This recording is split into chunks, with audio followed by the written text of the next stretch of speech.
Welcome, friends. Today I'm going to read you disturbing stories about dark web. Sit back or lay down and relax.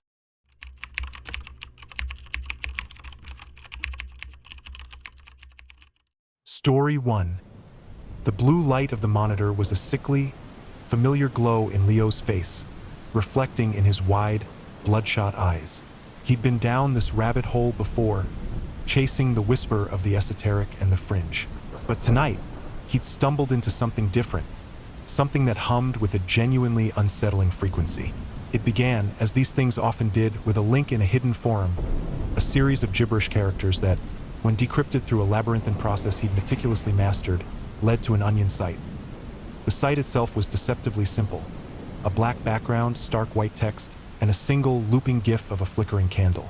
No flashy banners, no clickbait, just an invitation, couched in archaic language, to join the collective of the Veiled Path. Leo, a self-proclaimed digital archaeologist of the bizarre, felt a prickle of excitement.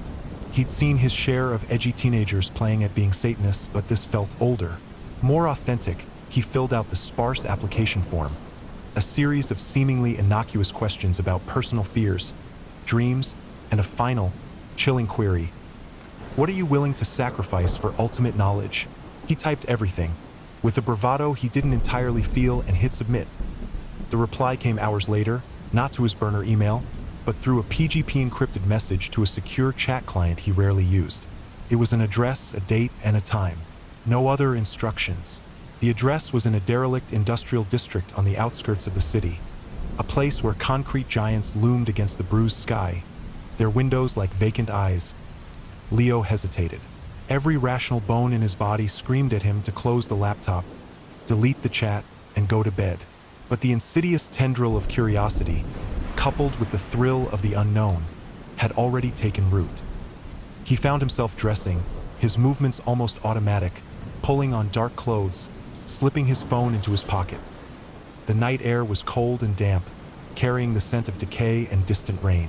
The building was an abandoned textile factory, its brick facade crumbling, overgrown with ivy that looked like grasping skeletal hands in the faint moonlight. A single, unlit doorway gaped open, an invitation to darkness. Leo swallowed hard, his heart hammering against his ribs. He pushed through the door. Inside, the silence was absolute, a heavy blanket that muffled even the sound of his own breathing. The air was thick with dust and the metallic tang of old machinery. He fumbled for his phone, its flashlight beam cutting a path through the oppressive gloom, revealing vast, empty spaces punctuated by the silhouettes of defunct looms. He followed a faint glow from deeper within the factory. It led him to a large, circular room, where the light source was not a single lamp, but dozens of candles, arranged in an intricate pattern on the floor. In the center, a figure stood, shrouded in a heavy, dark cloak, their face obscured by a deep hood. Around them, other figures, similarly cloaked, knelt in a silent circle. "Welcome, Seeker," a voice rumbled, deep and resonant, from beneath the hood of the central figure. It was oddly devoid of inflection, almost synthesized. "You have found the Veiled Path." Leo's eyes darted around the room. There were perhaps 15 or 20 people, all completely still. He felt a profound sense of unease, a chill that had nothing to do with the factory's cold. "Take your place," the voice instructed, gesturing to an empty spot in the kneeling circle. He complied, his movements stiff. As he knelt, he noticed something on the floor near him, a small, crudely carved wooden idol, vaguely humanoid, but with exaggerated insect-like features. He shuddered. The ritual began. The central figure began to chant, the words guttural and alien, echoing off the high ceilings. The other cloaked figures joined in, their voices a low, hypnotic drone. The candle flames flickered wildly, casting dancing shadows that writhed on the walls, making it seem as though the very air was alive with unseen entities. Leo felt a pressure building in his head, a disorienting sensation that bordered on pain. He tried to focus, to understand what was happening, but the chanting was like a tide, pulling at his thoughts, eroding his resistance. He felt a strange warmth spread through him, a seductive, comforting feeling that was both alluring and terrifying. He wanted to resist, to break free, but he found he couldn't move. His limbs felt heavy, rooted to the dusty floor. Then, the central figure raised their hands, and the chanting reached a fever pitch. The air crackled, and a faint, sickly sweet odor filled the room, like ozone mixed with something putrid. The shadows on the walls grew longer, more grotesque, forming shapes that seemed to twist and contort into impossible forms. Leo's vision blurred.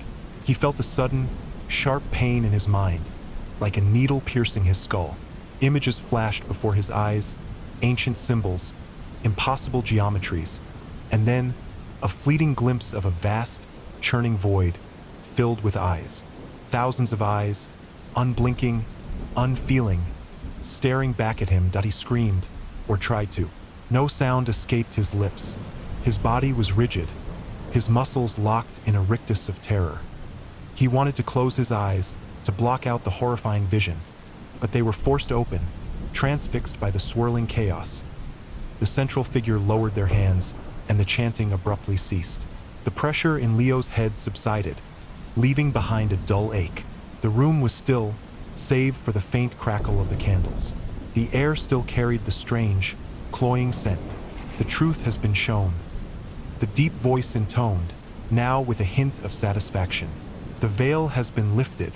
You are now one of us. Leo slowly, painfully, became aware of his surroundings again. The figures around him were still, but he noticed something new. Their cloaks seemed to ripple, as if moving with a subtle internal current. And from beneath their hoods, he could feel gazes fixed on him. Not human gazes, but something else, something cold and alien. He tried to stand, but his legs trembled violently. He felt a profound sense of violation, as if something had been irrevocably altered within him. The world seemed different, sharper, yet simultaneously more distorted. He could almost perceive the subtle hum of reality, the faint, unseen currents that flowed beneath the surface of everyday life.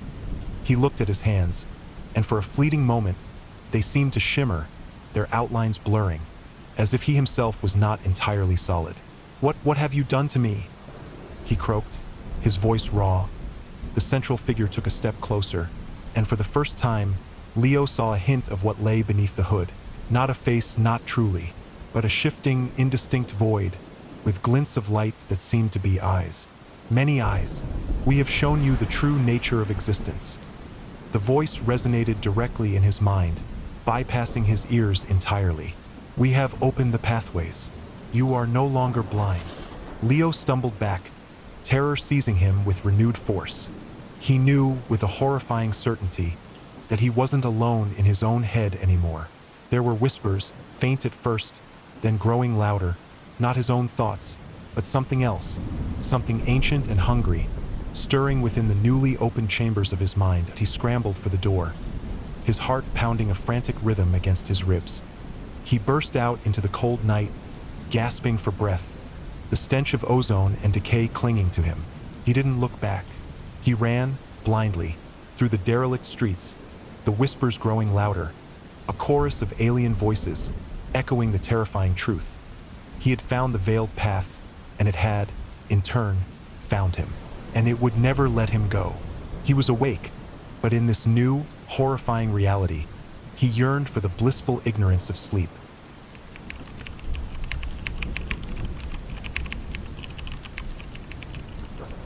Story 2. The digital tendrils snaked through the ether, unseen, unheard, yet undeniably present. For Liam, it began subtly, a flicker on his screen, a momentary freeze of his mouse, a website loading just a fraction of a second too slow. He dismissed them as glitches, the eccentricities of an aging laptop. He was wrong. IT started with the emails. Not the spam he was accustomed to, but meticulously crafted phishing attempts that mimicked his bank, his internet provider, even his favorite online retailer. He prided himself on his digital savviness, on his ability to spot a scam from a mile away. But these were different.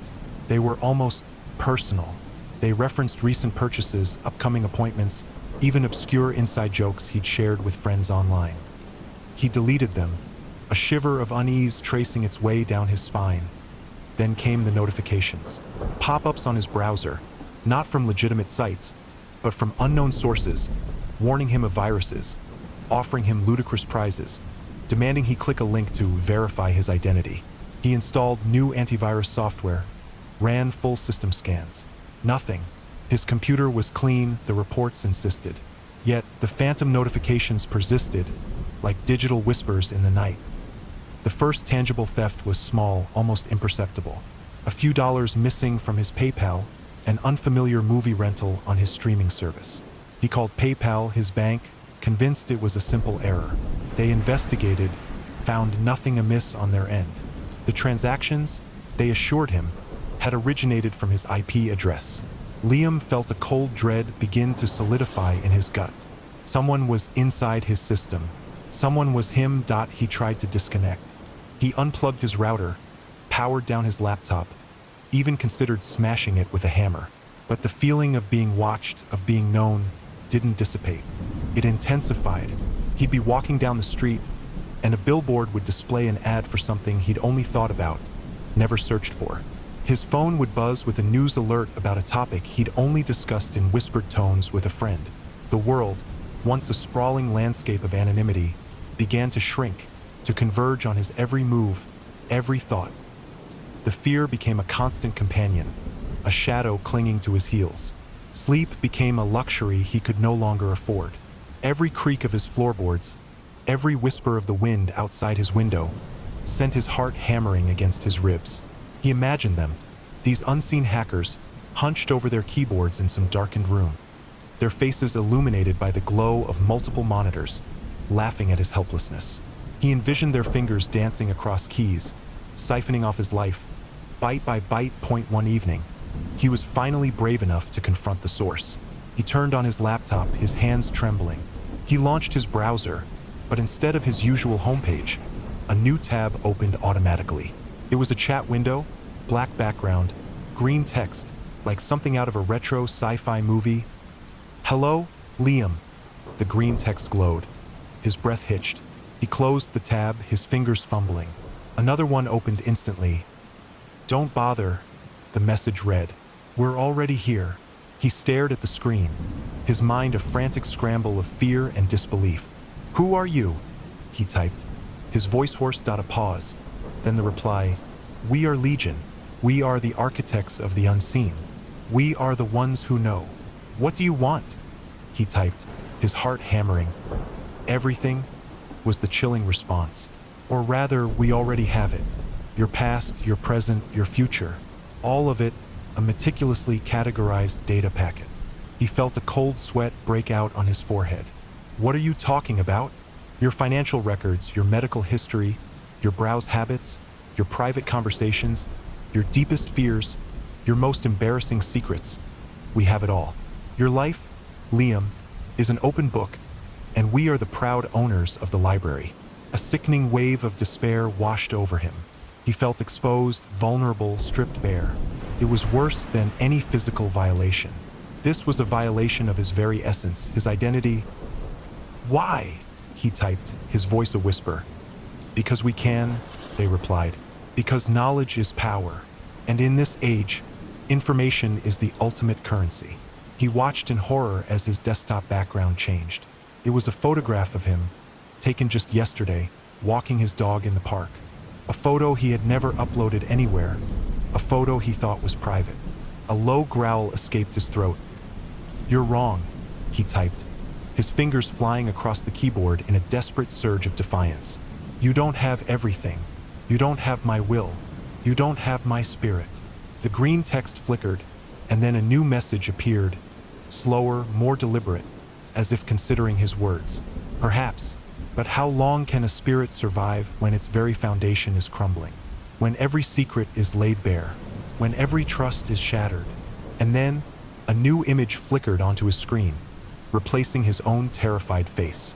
It was a picture of his elderly mother, smiling, holding a framed photograph of him as a child. Below the image, new green text appeared. "We know where she lives, Liam. We know her health conditions. We know her banking details. We know her deepest wishes for you." Liam felt a visceral, primal scream claw its way up his throat. He slammed the laptop shut, the sound echoing like a gunshot in the silent room. He scrambled backward, his chair toppling, his breath coming in ragged gasps. He was no longer just a victim of a data breach. He was a pawn in a game he didn't understand, controlled by unseen entities who wielded his life like a weapon. He spent the next few days in a daze, unable to eat, unable to sleep. The world outside his apartment became a blur of faces, each one a potential extension of his unseen tormentors. He imagined them everywhere, watching him from surveillance cameras, listening through his phone, their digital tendrils weaving through the very fabric of his existence. One morning, he received a package. No sender address, just his name and address scrawled across it in an unervingly familiar hand. Inside, nestled on a bed of shredded paper, was a single, pristine white feather. Attached to it was a small, crudely drawn smiley face. It was the same smiley face he had drawn in his high school yearbook, a private joke shared only with his best friend. Liam stared at the feather, a cold, suffocating despair settling over him. They weren't just stealing his data. They were playing with him. They were inside his mind, pulling the strings of his fear, orchestrating his descent into madness. He was no longer Liam. He was a collection of data points, a digital ghost, haunted by the very information that once defined him. The dark web had not just stolen his personal info, it had stolen his life, and he knew with chilling certainty that he would never get it back.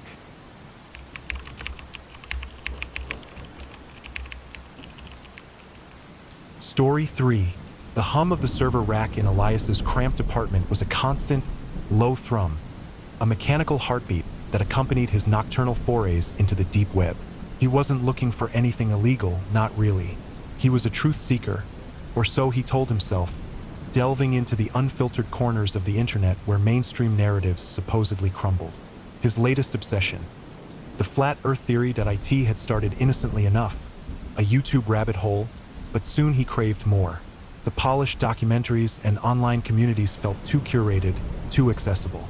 He wanted the raw, the unvarnished, the real evidence that the flat earth wasn't just a fringe belief, but a suppressed truth.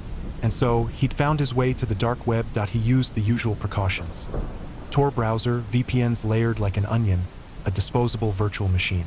Yet, even with all his safeguards, a primal sense of unease settled over him whenever he navigated those hidden forums. The sheer anonymity was intoxicating and terrifying.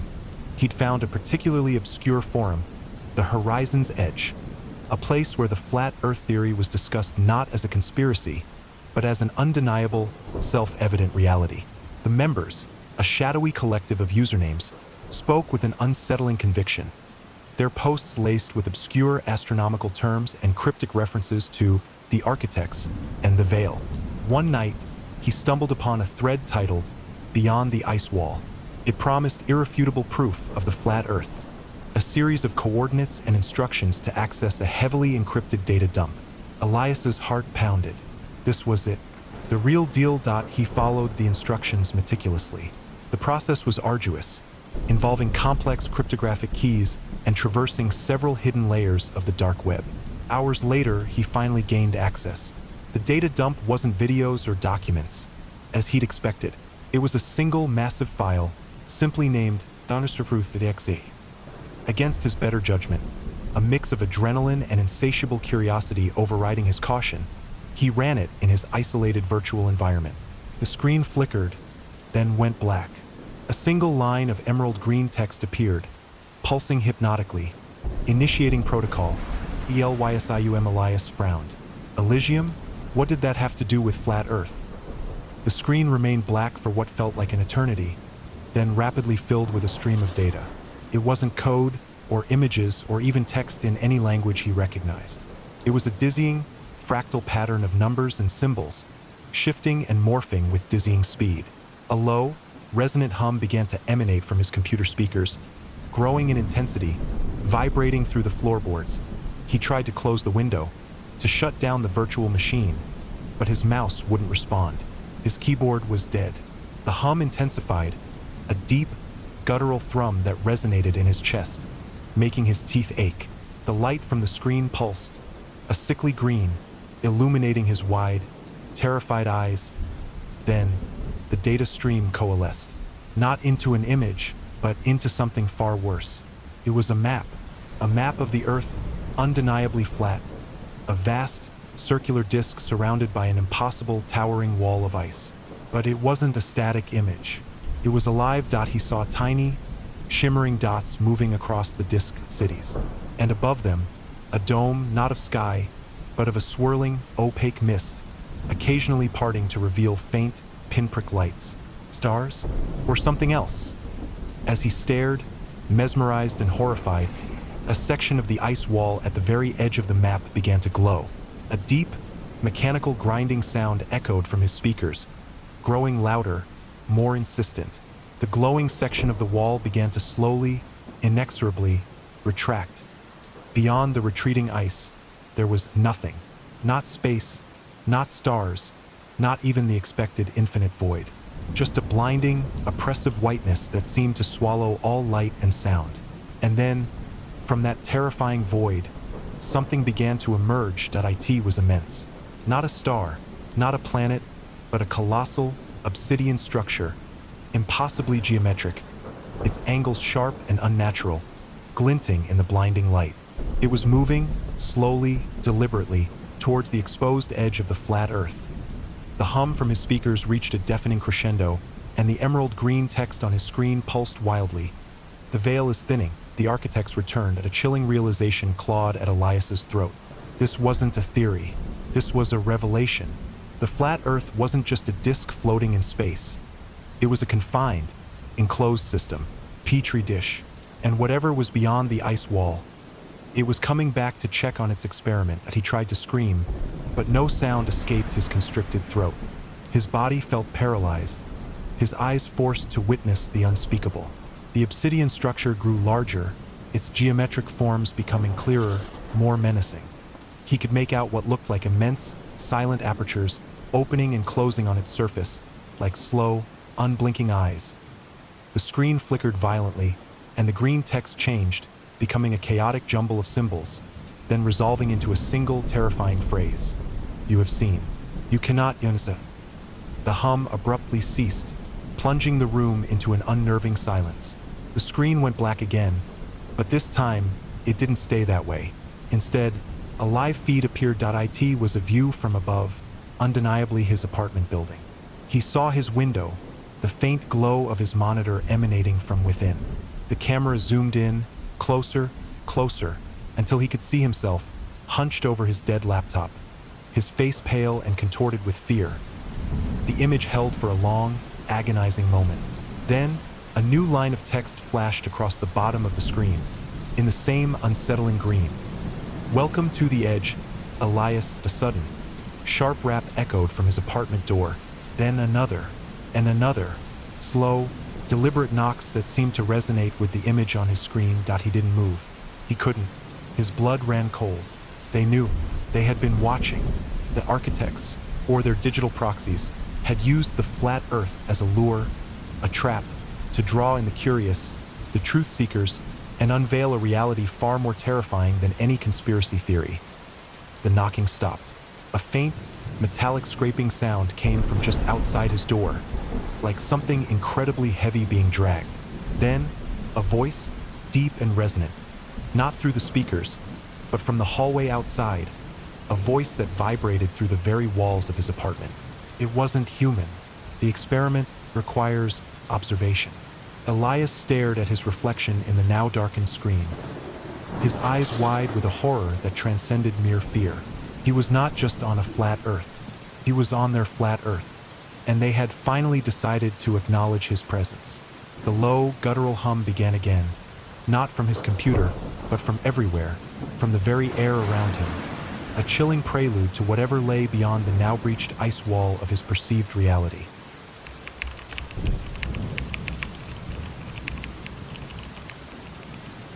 Story 4.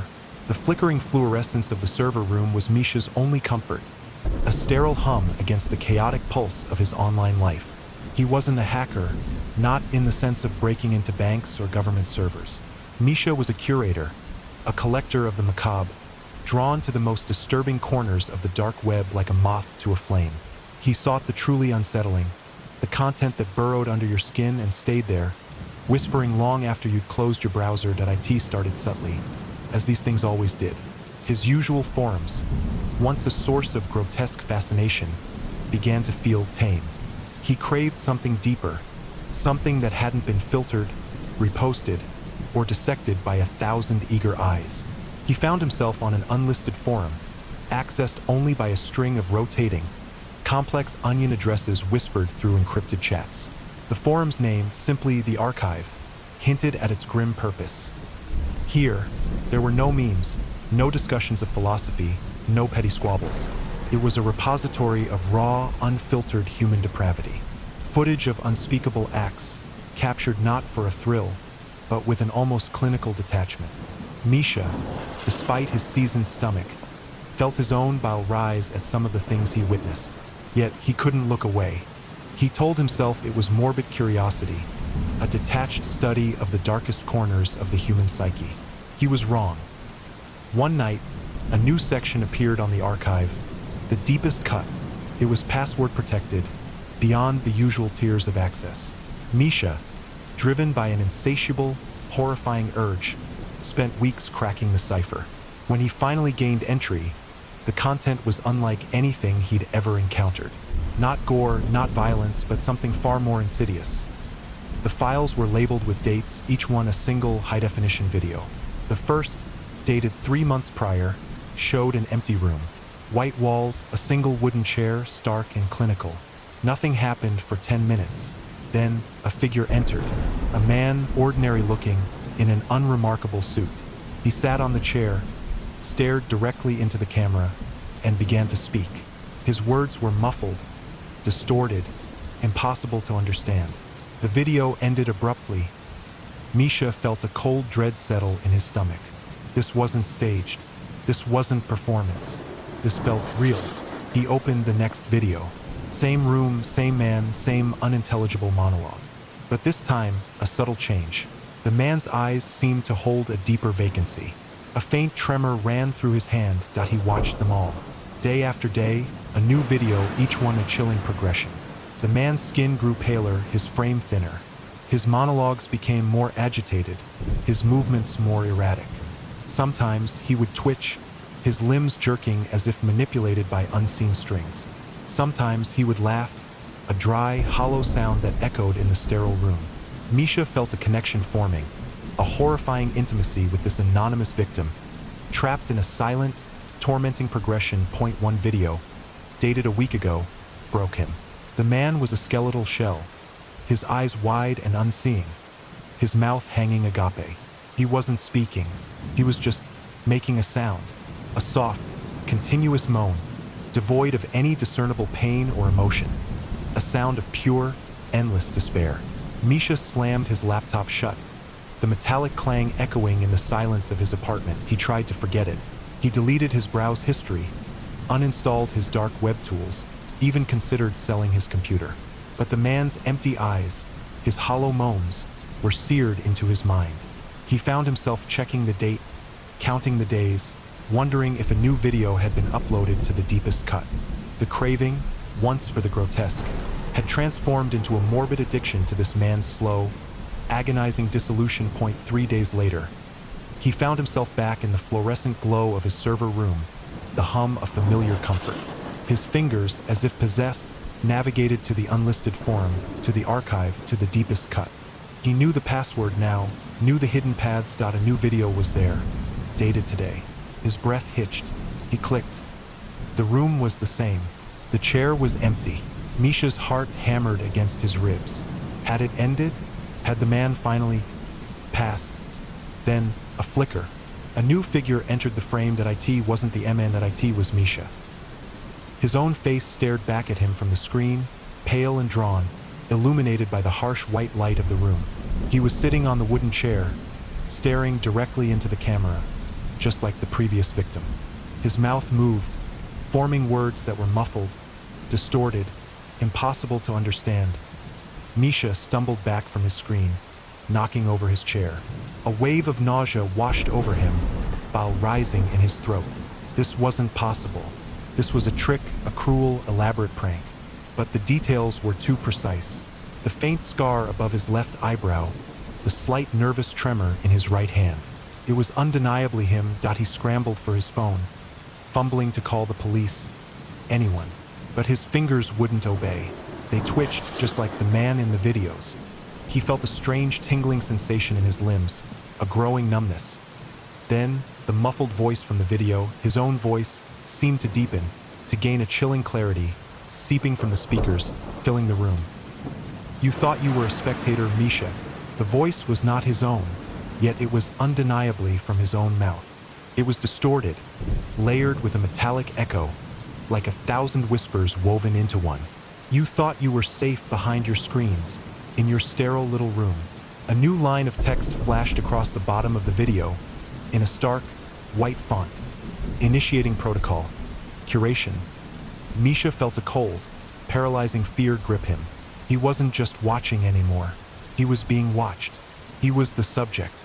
The archive wasn't just a repository. It was a factory, and he was the next product that he tried to scream. But only a soft, continuous moan escaped his lips, a sound eerily familiar. The same sound that had haunted him for days. He felt his eyelids grow heavy, his vision blurring.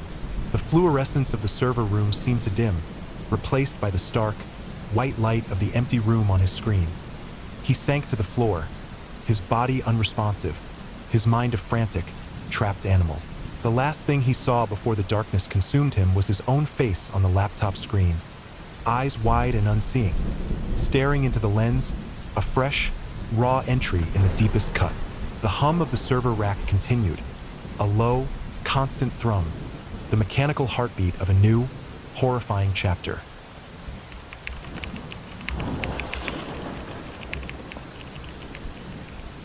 Story 5. The glow of the monitor was a sickly green in Alara's otherwise dark room, casting long, distorted shadows that danced with the rhythm of her breath. Outside, the Baltic Sea wind howled, rattling the windows of her small apartment in Tallinn.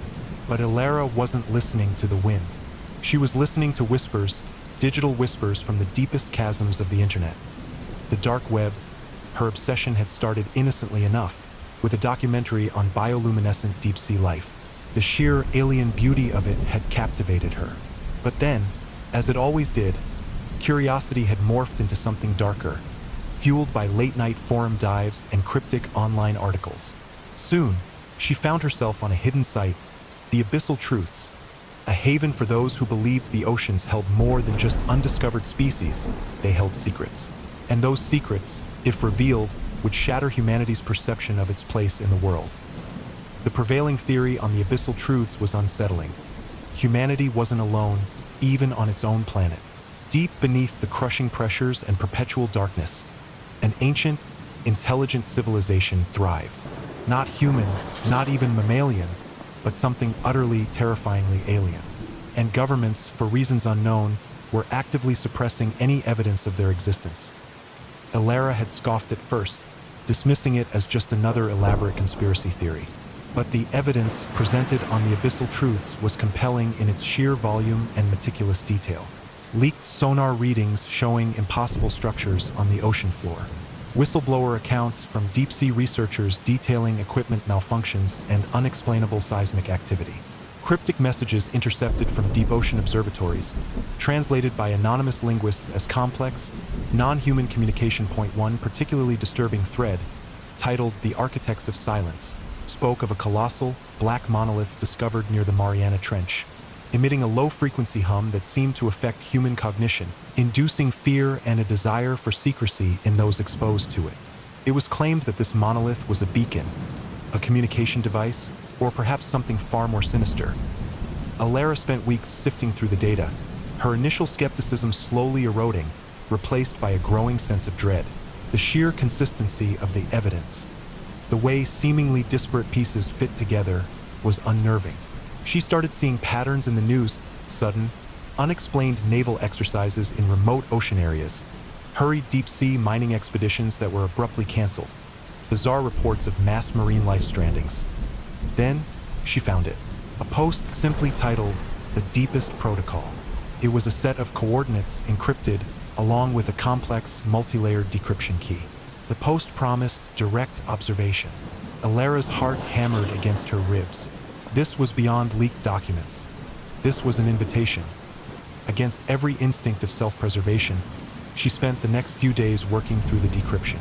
It was agonizingly slow, requiring obscure algorithms and precise timing. Finally, the coordinates resolved. They pointed to a remote, uninhabited section of the Norwegian Sea, far north of any shipping lanes, a place known for its extreme depths and volatile currents. Along with the coordinates was a single instruction: observe, and a warning: do not interfere. They watch. Alara's mind raced. What was there to observe? Was it a live feed? A recording? She felt a chill colder than the Baltic wind outside her window. She knew, deep down, that she shouldn't do this. But the insatiable pull of the unknown, the terrifying allure of the abyssal truths, was too strong. She set up her equipment, a high-gain satellite dish on her balcony pointed north, connected to a sophisticated, custom-built receiver. The process was fraught with anxiety. Every hum of the receiver, every crackle of static, sending shivers down her spine. Hours passed. The screen remained a field of white noise. Doubt began to creep in. Had she been fooled? Was this just an elaborate hoax? Then, a flicker, a faint, ethereal glow appeared on the screen. A swirling nebula of blues and greens, unlike anything she'd ever seen. The static intensified, then cleared. What she saw made her gasp. A choked sound lost in the silence of her apartment. It wasn't a live feed of the ocean floor. It was a projection, a vast, panoramic view of a massive, impossibly ancient city, nestled on the seabed. Its structures were not built of stone or metal, but of a substance that seemed to absorb light, making them appear as shifting shadows against the bioluminescent glow of the surrounding flora. It was organic, yet impossibly geometric, like something grown, not constructed. And then she saw them, the inhabitants. They were colossal, multi-limbed beings, moving with a slow, deliberate grace. Their forms defied earthly biology, their bodies a shimmering mosaic of iridescent scales, their heads crowned with intricate, pulsating tendrils. Their eyes, if they were eyes, were vast, black orbs that seemed to drink in the ambient light. They didn't walk. They drifted, suspended in the deep, interacting with their strange, living architecture. Alara felt her mind reel. This wasn't a conspiracy theory. It was a revelation. These weren't creatures. They were a civilization, ancient, advanced. Hidden. A low, guttural sound began to emanate from her speakers. A deep, resonant hum that vibrated through the floorboards. It wasn't sound, not as she knew it. It was a frequency, a pressure, a communication that bypassed her ears and resonated directly in her skull. It carried a sense of immense age, of quiet power, of something utterly, terrifyingly non-human. The creatures on the screen, hundreds of them, turned. Slowly, deliberately, their vast, black orbs swiveled, focusing, not on each other, but on her. The hum intensified, becoming a piercing shriek that threatened to shatter her eardrums. The image on the screen flickered, distorting, the shimmering city dissolving into chaotic static. Then, a single image resolved itself on the screen, chilling her to the bone. It was not a creature from the city.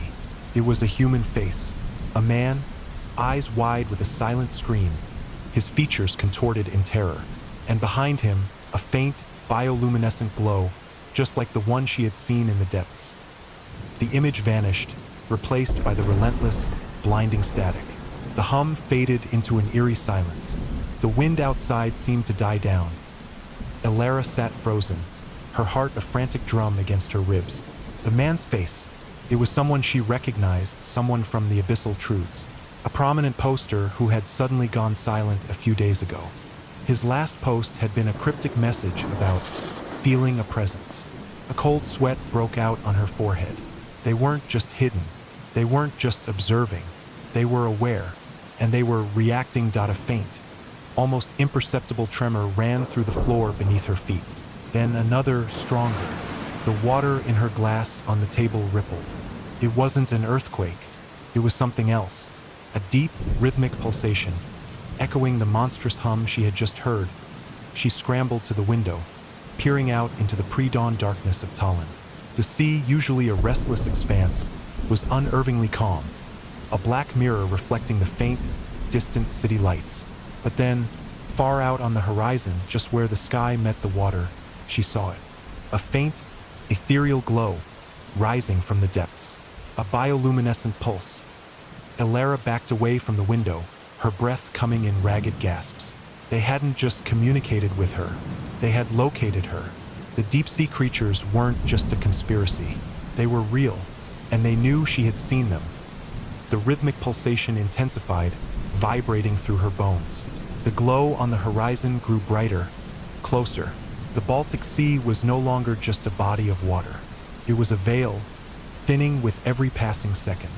And whatever lay beneath was about to emerge.